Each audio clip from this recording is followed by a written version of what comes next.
यहाँ भंडारे के आयोजकों को सहयोग रूप में देते हैं। आयोजक महोदय इस धनराशि को आप करके स्वीकार कर लें।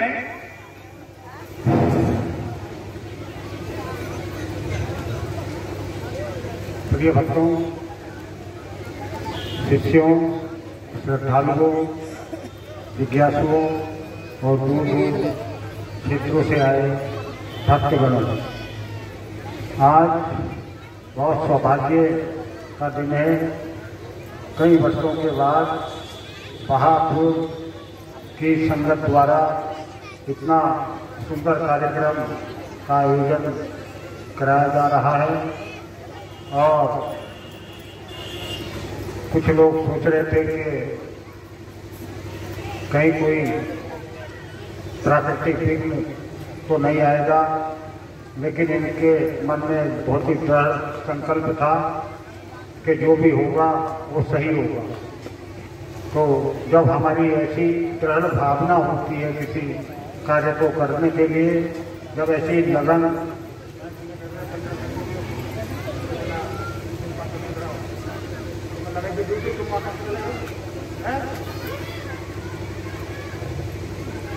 तो जब हमारा संकल्प बहुत दृढ़ होता है तो नेचर जो प्रकृति है वो हमारा सहयोग करना शुरू कर देती है।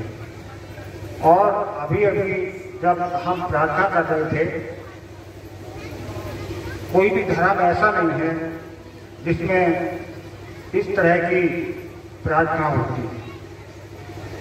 देखो, प्रार्थना के समय में वहाँ का आभा मंडल, वहाँ का वायुमंडल, वहाँ का जो परमाणुकीय मंडल है उसमें बहुत बड़ा परिवर्तन होता है। जब हम एक फ्रीक्वेंसी पे बोलते हैं, सब लोग एक ही भाषा बोलते हैं, एक ही शब्द का उच्चारण करते हैं, तो उस स्थान पे बहुत बड़ा परिवर्तन, खगोलीय परिवर्तन होता है। जैसे सैनिक लोग पहले कदम मिला के चलते थे पुल के ऊपर, तो पुल टूट जाता था, तो वहां पर ऐसी आवृत्तियां पैदा हो जाती हैं कि जो परमाणु है उसमें परिवर्तन हो जाता है। तो ऐसे हमारा जो डीएनए है, डीएनए में भी परिवर्तन हो जाता है जब हम इस प्रकार के कार्यक्रमों में सम्मिलित होते हैं, क्योंकि डीएनए ही हमारी जो मूल गुण धर्म है उसको साथ लेके चलता है। तो जब हिरोशिमा और नागासाकी पे बम पड़े थे द्वितीय विश्व युद्ध में, तो वहां की संतान अब भी विकलांग पैदा होती है। तो देखो, डीएनए को परिवर्तित करने का ये कितना अच्छा एक मौका होता है कि हम एक फ्रीक्वेंसी पे होते हैं, हमारी ऊर्जा का स्तर बहुत उच्च स्थिति में होता है। तब हमारे अंदर जो जेनेटिक कोड है उसमें परिवर्तन आना शुरू हो जाता है, इसलिए इसका महत्व है। नहीं तो कोई महत्व नहीं है। लोग वैसे ही भ्रमित करते रहते हैं, लोगों को बता कर ले जाते हैं। अभी अभी एक मेरे पास हमारी भक्त आई थी, मैं उसका नाम नहीं बताने का हूँ, तो वो कह रही कि मुझे दूसरे गुरु के पास काल ले गया। काल ऐसे भ्रमित करते हैं। कुछ ऐसे लोग हैं, उन्होंने इंसान के अंदर भ्रम पैदा कर दिया।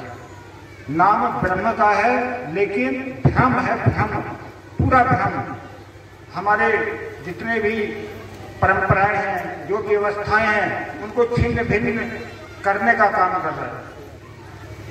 लेकिन प्रकृति उसी जो सही मार्ग हुआ उसी को स्वीकार करेगी। अगर हम प्रकृति के विपरीत कार्य करेंगे, उसके विरुद्ध कार्य करेंगे, चाहे वो प्रत्यक्ष हो चाहे अप्रत्यक्ष हो, तो प्रकृति उसे स्वीकार नहीं करती और उसको फिर दंड देती है। जब स्वीकार नहीं कर रही, इसका मतलब वो उसे दंडित भी जरूर करेगी। इसलिए प्रकृति के अनुरूप, अनुकूल और अनुसार चलना चाहिए। तो दुनिया के अंदर जो सबसे अनुकूल है, प्रकृति के समानांतर चलने वाला जो धर्म है वो सनातन है। अब हम अपने सनातन से अलग अगर चलना चाहते हैं, कुछ मतांतर वाले भ्रमित करने का काम करते हैं, तो जब सनातन से अलग चलते तो क्या होता है फिर? क्योंकि प्रकृति भी सनातन है, ईश्वर भी सनातन है, जीव भी सनातन है, और हम सनातन से अलग जा रहे हैं, तो क्या होगा?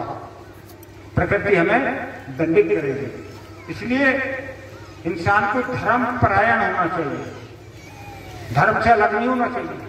हर चीज का गुण धर्म होता। बहुत से लोग कह रहे हैं कि धर्म वरम कुछ नहीं होता, ऐसा कुछ नहीं है, धर्म तो होता है। और ऐसा नहीं है कि चेतन सत्ता का ही धर्म होता, जो जड़ तत्व है उसमें भी धर्म होता है, उसका भी अपना धर्म है। तो अपने धर्म को कभी भी नहीं छोड़ना चाहिए। जो धर्म को छोड़ता है तो धर्म भी उसको छोड़ देता, तो फिर यमदूत उसका साथ नहीं देते। जो देवदूत है वो साथ नहीं देते, यमदूत पकड़ कर ले जाते हैं। बिल्कुल जो देवदूत होगा वो सहयोग करेगा, और यम का दूत जिसे लोग काल कह रहे हैं वो उसको पकड़ के नरक ले जाता सीधा। और नरक एक तो प्रत्यक्ष होता, एक अप्रत्यक्ष होता। प्रत्यक्ष तो हम जो देख रहे हैं वो है, और एक अप्रत्यक्ष है जो जब हम इस शरीर का त्याग करते हैं उसके बाद जो गतिविधि चलती है वो सब अप्रत्यक्ष है।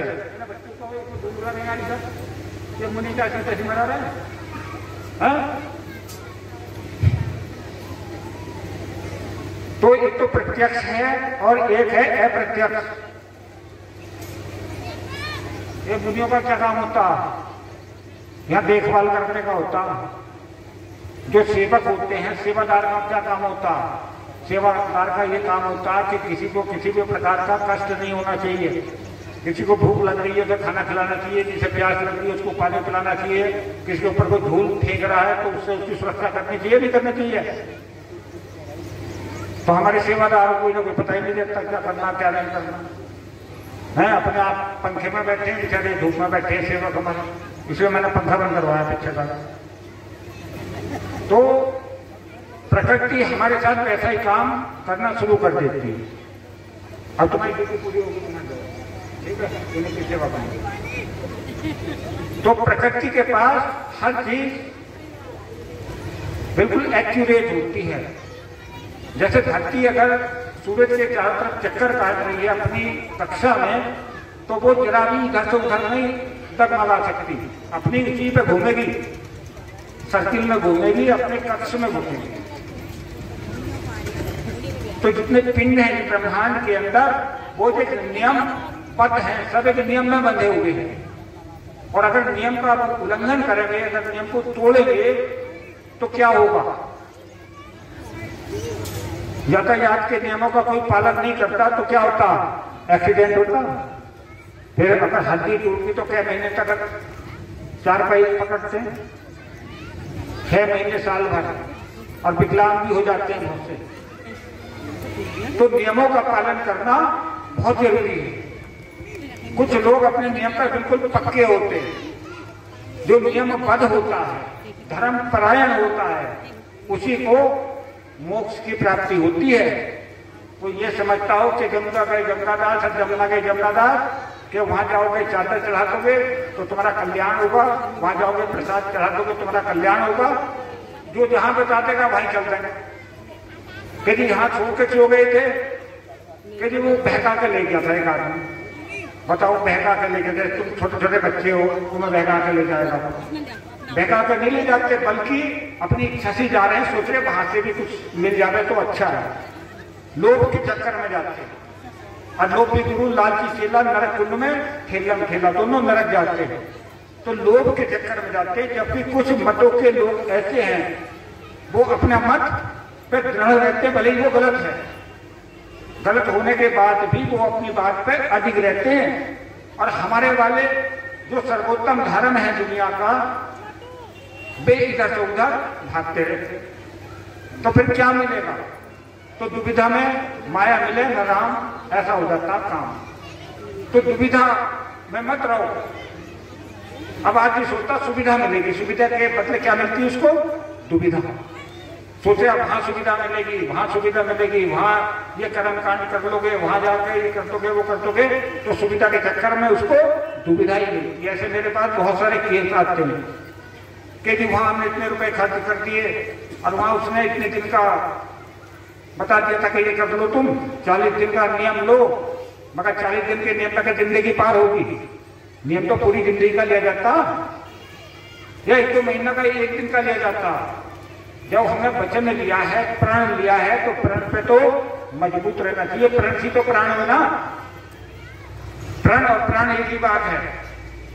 जब तुम अपने प्राण पे मजबूत नहीं हो तो प्राण तुम्हारा मजबूत नहीं है, और प्राण से ही ये सब कुछ चलता है। जितना हमारा मजबूत प्राण होगा, प्राण शक्ति जितनी मजबूत होगी, उतनी हमारी ऊर्जा शक्ति बढ़ेगी और हमारा उत्थान होगा। और जैसे जैसे हमारा उत्थान होता, जैसे अभी कथा बता रहे थे कि हमारे नीचे के जो चक्र है, मूलाधार, मणिपुर, अनादि, विशुद्ध ज्ञान, सहस्त्रकार, जैसे जैसे हमारी ऊर्जा ऊपर को उठती है, वैसे वैसे हम मुक्ति की ओर बढ़ते रहते हैं, मोक्ष की ओर बढ़ते रहते हैं। लेकिन हम जो है ऊपर उठने के बजाय नीचे को गिरते रहते हैं। कैसे गिरते हैं? काम, क्रोध, लोभ, मोह, भय, ईर्ष्या, तृष्णा, लक्ष्य और अभिमान। अभिमान सबसे महत्वपूर्ण है। इससे हमारी ऊर्जा का लेवल बहुत डाउन हो जाता, बिल्कुल नीचे आके गिर जाता, धरती पे शून्य पा जाता, माइनस में चला जाता। अगर माइनस में न जाता तो बड़े बड़े राक्षस जो अहंकारी थे वे क्यों मारे जाते? अपना सर्वनाश कर लिया नहीं अहंकार के कारण, तो वो माइनस में ले जाने वाली ऊर्जा है। इसलिए इंसान को अपने तप का, धन का, बल का, पद का और अपने शरीर का कभी अभिमान नहीं करना चाहिए, क्योंकि वो ऊर्जा के लेवल को माइनस कर देता। इसलिए हमारे धर्म ग्रंथों में जो उपदेश करा गया है, सनातन में जो उपदेश करा गया है कि इंसान को इन विकारों से बच के रहना चाहिए। जब हम इन विकारों से बचकर रहेंगे तो हम नॉर्मल जीवन तो जी लेंगे कम से कम। अगर हमारा उच्च जीवन भी नहीं होगा तो सामान्य जीवन, मानव जीवन तो जी लेंगे। पशु जीवन से तो बचेंगे कम से कम, जानवरों के जीवन से या दानवों के जीवन से तो हमारी सुरक्षा रहेगी। अब ऊर्जा के उत्थान के लिए भी हमारा धर्म बताता है कि हमारे अंदर दया, करुणा, प्रेम, सद्भाव, साहचर्य की भावना होनी चाहिए। अगर हमारे अंदर दया ही नहीं है, करुणा ही नहीं है, प्रेम ही नहीं है, हम किसी के दुख को देखकर दुखी नहीं होते बल्कि खुश होते हैं। बहुत सारे आदमी तो खुश होते हैं ना। अगर किसी का नुकसान होगा, किसी की टांग टूट जाएगी या किसी घर में आग लग जाएगी या कोई नुकसान होगा तो कुछ पड़ोसी बड़े खुश होते हैं, लेकिन कुछ दुखी भी होते हैं। ऐसी बात भी नहीं है, सब तरह के होते हैं।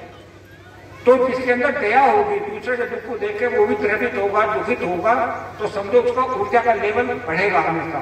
याद रखो, अगर तुम किसी पर दया करोगे, करुणा करोगे, किसी के प्रति प्रेम भाव रखोगे तो तुम्हें नुकसान नहीं होने का, उसका फायदा ही होगा। आज बड़े बड़े शहरों में जाकर देखो तुम, कितने अस्पताल खुल रहे हैं। क्यों खुल रहे हैं बताओ? इसीलिए तो खुल रहे हैं क्योंकि हमारी ऊर्जा का लेवल डाउन हो। हम एक दूसरे से क्या रखते हैं? चिड़न रखते हैं, जेलसी रखते हैं, चलने का काम करते हैं बस। और जो सही बात बताता उससे तो हो जाता है चिढ़ते हैं, क्योंकि सच बात बोलते तो बहुत कड़वी लगती ना, क्योंकि बहुत निंदा करते हैं, निंदा करते हैं। सच कोई निंदा नहीं होती है, सच बोलने से तो ऊर्जा और ज्यादा बढ़ती है इंसान की, वो बिल्कुल निर्भय रहता है।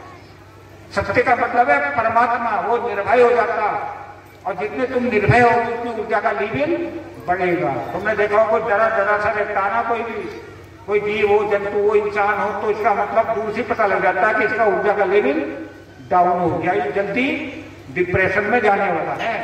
और जो डिप्रेस होता फिर वो अच्छा बुरा नहीं देखता, वो पता नहीं आत्मघाती कदम उठा लेता। डिप्रेस व्यक्ति की ये पहचान है। और वो कब होता? जब आदमी मोह में फंस जाता। मोह और प्रेम में बहुत फर्क होता।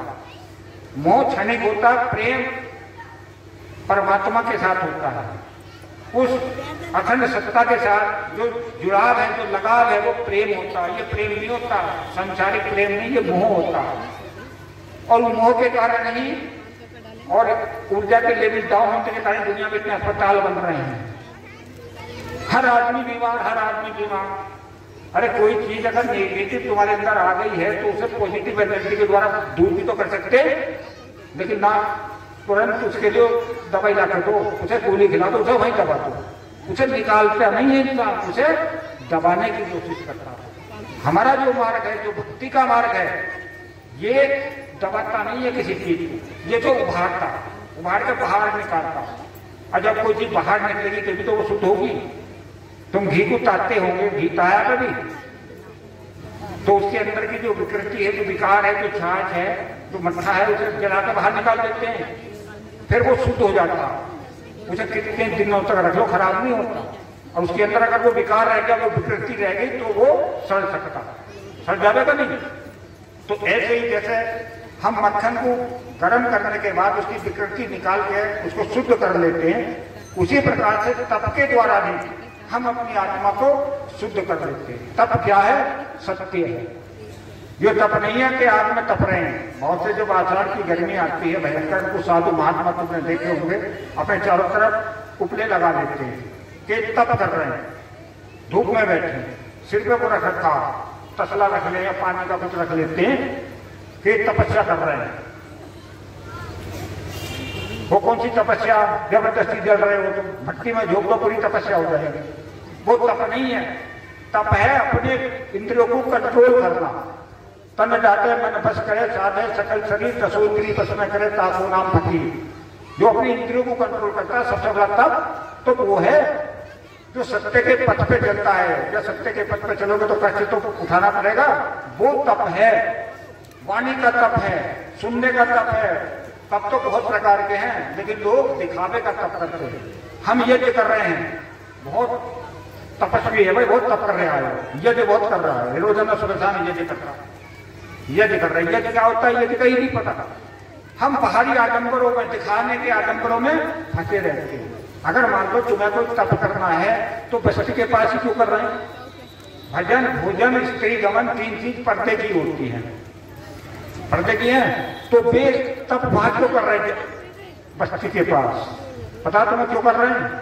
जीविका के लिए, जीविका के लिए कर रहे हैं। ये तप तो बिल्कुल गोपनीय होता, भक्ति गोपनीय होती है, ये दिखाई जाएगा किसी को।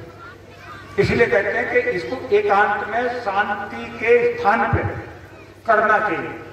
अगर तुम दिखावट के लिए कर रहे हो तो इसका मतलब तुम्हारी स्मृति और श्रुति परमात्मा में नहीं जुड़ रही, उस चीज में जुड़ रही है जिसके लिए तुम वो कर रहे हो। किस लिए कर रहे हो? उसके लिए कर रहे हो। भक्ति काहे के लिए कर रहे हो? उसके लिए कर रहे हो। तो तुम मंदिर में जा रहे हो, किस लिए जा रहे हो? किसी और चीज के लिए जा रहे हो, भगवान के लिए नहीं जा रहे। तो हवा तो चल गई है थोड़ी बहुत, तो मास्टर जी हमारे कह रहे थे कि पवन देवी आ जाएंगे, तो देखो आगे इन्होंने पंखों की इसलिए व्यवस्था नहीं करी थी, तो इन्हें ऊपर वाले पे पूर्ण विश्वास था। तो जब ऐसी धारणा, प्रबल धारणा हमारी होती है तो वो नेचर जरूर सुनती है। जो भी शब्द हम ब्रह्मांड में फेंक रहे हैं, शब्द को ब्रह्म कहा गया कि ये कभी खाली नहीं जाता। जो प्रसारण हम करेंगे तो ब्रह्मांड में चला जाए, वो खत्म नहीं होता, घूमता रहता। हर चीज अपनी सूक्ष्म अवस्था में घूमती रहती है। अब लोगों ने भगवान को कैसा कर दिया? कुछ लोग कह रहे हैं कि वो तो निराकार है, निराकार। अब एक बात बताओ, जो चीज निराकार होगी उसका कोई नाम होगा क्या? जब हम निराकार अवस्था में थे सब, कभी थे निराकार तो कोई नाम था किसी का? ना किसी का वीर सिंह नाम था, ना धीर सिंह नाम था, घनश्याम सिंह नाम था किसी का? आज लोगों ने निराकार का भी नामकरण कर दिया, नाम दे रहे हैं, वैसे मानते नहीं है। अरे हम तो मूर्ति को मानते ही नहीं। अरे जब तुम मूर्ति को नहीं मानते तो नाम कहां से लिया तुम? फिर नाम तो मूर्ति का ही होगा, जिसकी डायमेंशन होगी, जिसकी आकृति होगी, जिसका स्वरूप होगा, उसी का तो नामकरण होगा। और जब वो स्वरूप ही नहीं है उसका, निराकार, तो नाम कहां से आया? विचार करा कभी? नहीं करा। विचार करो। इसलिए सनातन धर्म में बताया गया कि भगवान को हम जिस भाव से, जिस रूप से भजते वो वही उसी फॉर्म में आ जाता। जैसे एक पहाड़ है जो पहले बड़े बड़े पत्थरों की मूर्ति बनाई गई थी, पहाड़ काट काट के बनाई थी। इसका मतलब ये है कि उस पहाड़ के अंदर थी वो, तभी तो वो निकल गई। अगर नहीं होती तो कहां से निकल? तो ऐसे ही इस ब्रह्मांड के अंदर वो चीज है, लेकिन हमें उसे तलाशना है। हम किस भाव से निकाल के ला रहे हैं? कोई राम के रूप में देखता उसको, कोई कृष्ण के रूप में देखता, कोई देवी के रूप में देखता, कोई शंकर भगवान के रूप में देखता।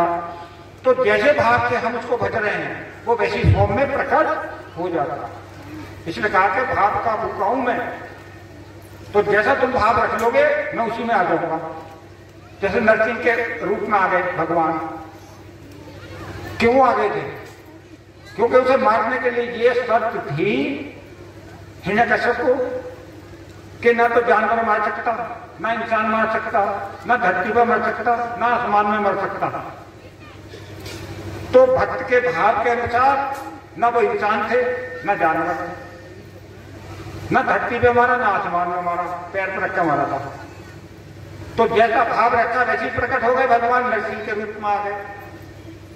तो बहुत से लोग कहते हैं ना कि तुम्हारे कितने भगवान बन गए ऐसे। भाई मट्टी है यो, मट्टी से तो कितनी आकृति बना लो, गधे की बना लो, घोड़े की बना लो, सकोरा बना लो, और कुछ बना लो, घर का चूल्हा बना लो, है तो मिट्टी, लेकिन उसके स्वरूप तो बहुत सारे बना दिए हमने। तो ऐसे ही हमारे सनातन में कितने रूप बनाए, इसीलिए तो बनाए जैसे जिससे प्रेम उसे मान लो भाई। किसी को राम में प्रेम है वो राम को मानता है, किसी को कृष्ण में प्रेम है वो कृष्ण को मानता है, किसी को देवी में प्रेम है वो देवी को मानता। तो इसलिए भगवान ने अपना विराट रूप दिखाया था। जब लोग अज्ञानता के कारण आपस में लड़ने शुरू हो गए, कहने लगे मेरा भगवान बड़ा, मेरा भगवान बड़ा, था भगवान ने विराट रूप दिखाया कि देखो लड़ो मत, सब मेरा ही स्वरूप है। और यहां तक कह दिया उन्होंने तो कि नर ही नारायण है, नर ही नारायण है, और नर की सेवा करना ही नारायण की सेवा करना है। और आजकल जो नारायण बन रहे हैं वो नरों की गर्दन काट रहे हैं। तो ये है धर्म हमारा, हम अपने धर्म को छोड़ के विधर्मी बन रहे हैं। अब कहते हैं कि जी गुरु बनाना बहुत जरूरी है, सब यही कहते हैं गुरु बनाओ, गुरु बनाओ, गुरु बनाओ, चाहे वो फूंस का पुला बनाओ। हमने तो ये भी सुना था जब हम छोटे छोटे थे कि गुरु तो जरूर होना चाहिए, चाहे वो फूंस का पुला ही हो। तो हमने कहा कि ये आ जाओ फूंस का पुला, इसे गुरु बनाओ। उसमें एक चिंगारी लगी, वो जल कर खत्म हो गया, तो फूंस के पुले से क्या फायदा है? फूंस के पुले से कोई फायदा है?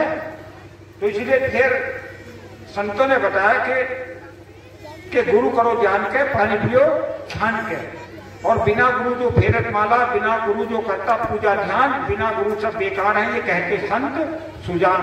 ये भी कहते कि भाई बिना गुरु के पूजा पाठ नहीं होती।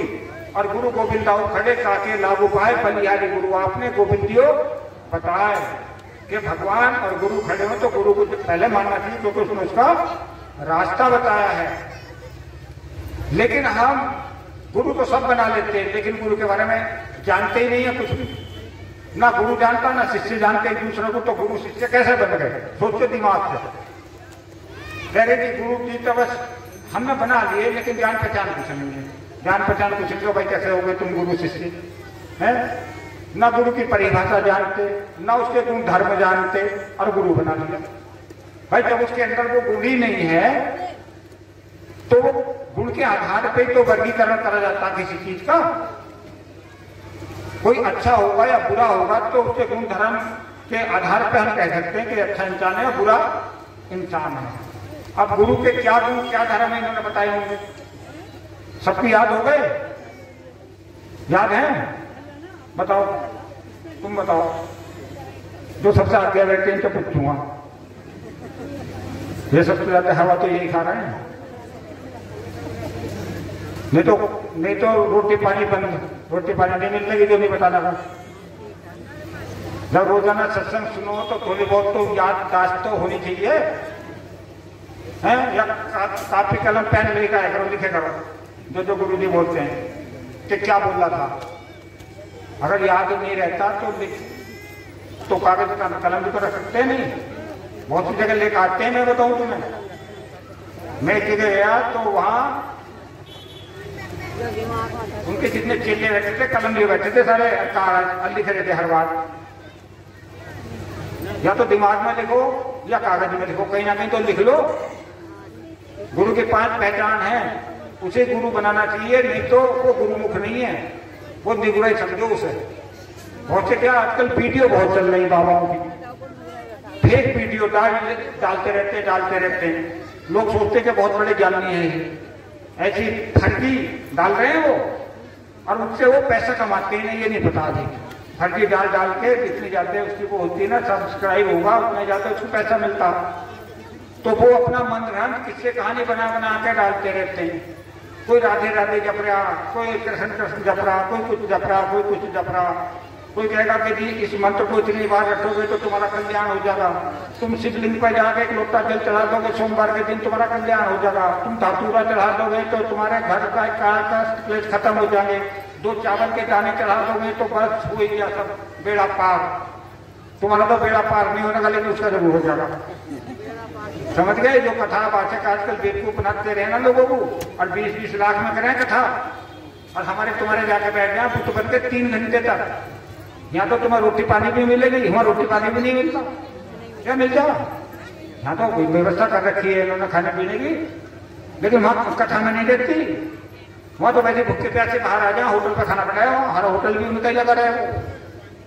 समझो इस बात तो गुरु के जो गुण बताए गए हैं उसके यही बताए गए कि वो दान चढ़ावा नहीं देता किसी से, ना आश्रम रूपी लंका बनाता, ना गृहस्थी रोकता, ना किताब पढ़ के सुनाता। वो तो किताब रखो रहती मूर्ति, और तो पढ़ के सुनाते रहे। वो काहे का ज्ञान है भाई? वो जब तुम किताब जो बैठे हो वो तो कोई पढ़ के सुना देगा, कौन सी विशेष बात है? और अपने भक्तों के घर घर जाता हो तभी तो पता लगेगा कि सबरी कितनी अच्छी हालत में पड़ी थी। वहां भगवान राम वहीं गए नहीं सबरी के द्वार, ये किसी के द्वार गए? बताओ गए हो तो इन बातों को समझना है जिसके अंदर ये 5 क्वालिटीज होंगी, 5 गुण होंगे। कोई गुरु है, बाकी कोई गुरु नहीं है। उसे मानो सज्जन ठग, और जो तुम्हारी व्यवस्था को परंपराओं को खत्म कर रहा। बहुत से तो आजकल मैंने एक वीडियो देख रहा था, एक गुरु के चेले, नाम नहीं बताना का, अपने आप देख लियो। उसमें वीडियो पे मोबाइल में बोलते हम निकल आ गए सब कि वो तो ऐसी कपड़ा सा लपेटा डेड बॉडी पे और गड्ढा खोदा उसमें दबा दिया। बताओ, ऐसे कर रहे हैं।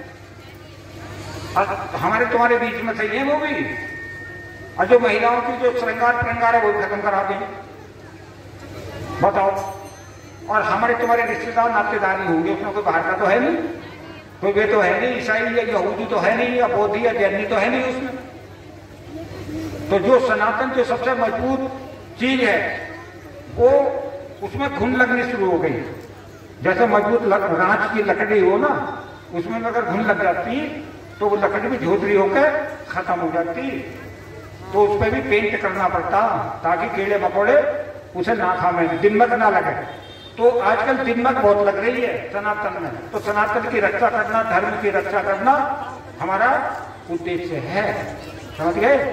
हम धर्म के लिए काम कर रहे हैं, हम अपने लिए काम नहीं कर रहे। कभी तुम ये सोच रहे हो मुझे कोई लालच है, मैं अपने लालच को नहीं कर रहा कोई भी काम, मैं धर्म के लिए कर रहा हूं। धर्म की स्थापना करना, अधर्म का नाश करना, ये तो संतों का उद्देश्य होता है। और क्या हो बताओ? तो भ्रमित होने की जरूरत नहीं है, अपनी जगह बिल्कुल मजबूती के साथ चलो। जो नियम कायदे बता रखे हैं उसी पर रहो, और अपना साप्ताहिक कार्यक्रम जरूर करो। अब बहुत सारे इसमें 99% जो है दुखी परेशान होंगे। किसी की टांग में दर्द हो रहा होगा, किसी के सिर में दर्द हो रहा होगा, किसी की गुठली पथरी हो रही होगी, कुछ हो रहा होगा। ऐसी है ना, हाथ उठाओ कितने बीमार बैठे हैं। बस तो अपने नाम लिखवा देना। यहाँ मुनि जी है हमारे खड़े आगे, ये परमहंस मुनि है, ये सबको दुआ करेंगे, इनको शक्ति दे रखी है परमार्थ के लिए। वृक्ष कबहू न फल भगे, नदी न संचय नीर, परमार्थ के कारण साधु धरा शरीर। यहाँ बैठे तुम आकर, तो ये सबको जो है आशीर्वाद करेंगे, दुआ करेंगे। जिनके पास ज्ञान का प्रसाद है, ज्ञान का पर्चा है, उन्हीं को दुआ होगी, बाकी को नहीं होने के भी बता दें। सबका कहना सुखी रहना, ठीक है? ये सबको दुआ करेंगे। और अब जो है पहले मातृशक्ति के लिए प्रसाद का वितरण होगा, फिर दूसरे वर्ग वाले जो है प्रसाद ग्रहण करेंगे। अभी मैंने यहाँ बैठा दिया, ये सबको दुआ करेंगे। धन्यवाद। और जिन्हें ज्ञान का प्रसाद लेना, मैं अंदर बैठा हूँ, मैं ज्ञान का प्रसाद दूंगा उन्हें नए लोगों को।